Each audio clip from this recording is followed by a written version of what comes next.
LL Cool J, that man is a legend. Like, and I can say that how many times because it's true. It's like he really paved the way for a lot of things that a lot of rappers are doing today.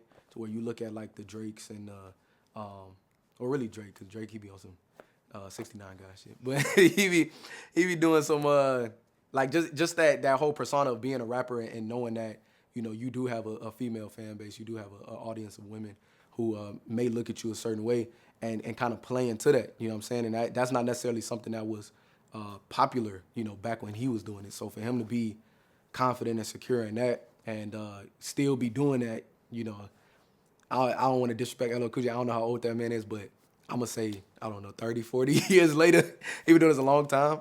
For him to still be going and still doing it is just so commendable. So shout out to him and many blessings on his album Rollout because that song was fire with Rick Ross and Fat Joe. But yeah, the importance of OGs too. OGs are so important. Like when it comes to people who you can study, people who you can pull from, because that's the thing. It's like nothing that there's not really going to be anybody who starts rapping because they never heard of rap and they're like, I just want to do this. It's usually somebody who inspired them to do it. So it's like looking back to people who are like the leaders of the generation before me, where you look at Drake, Kendrick, Cole, that was like the big three, you know what I'm saying? And it's like, even Big Sean, like, I don't even know if I can say this, but if they sue me, fuck it. I was on Rhythm and Flow the most recent season, and we were shooting that in Atlanta back in January of this year. And like, I got a chance to perform in front of Big Sean. Like, that's crazy to me. You know what I'm saying? Because I grew up listening to Super Duper Lemonade, and like, this man was, I used to lie and tell people he was my cousin because I just fucked with him so much. And for me to have that full circle moment and be able to perform in front of him and Latto and Ludacris and DJ Khaled, all these people, and it was just so crazy to me. So it's like those being my OGs now was kind of wild because I still remember them back in 2011 when they was the young dudes coming in. And now it's like I'm kind of in their position to where it's like I feel like one of the young ones coming in trying to make a name for himself.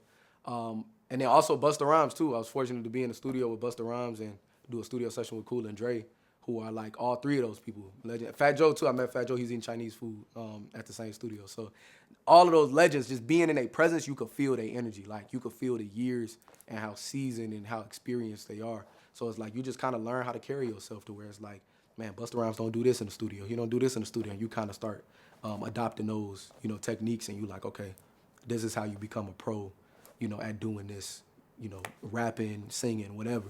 It's all studio etiquette, and it's amazing that I've even been able to witness that. So if I could lead this interview with something, I would love to pass off the fact that all you artists out there who are trying to do this at a high level, even if you can't see it, but something in your body is telling you that you want to do this for a long time, please understand the importance of knowing that this is a business as well and take the right steps and the proper steps to eventually turn this into a self-sustaining business, just as if someone was doing a startup company in tech or if somebody was building a library out of their garage that eventually turns into Amazon. You never know how far you could take it. But if this is a business and you want to be a successful business, so make sure that you build the right team around you and you educate yourself on, contracts and financial literacy and, even the pieces of your team. And it's a book called All You Need to Know About the Music Business by Donald Passman.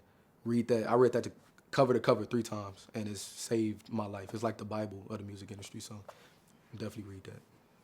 It's your boy Drew the Kid, Drew the K Triple ID, and you're checking out 24/7 HH.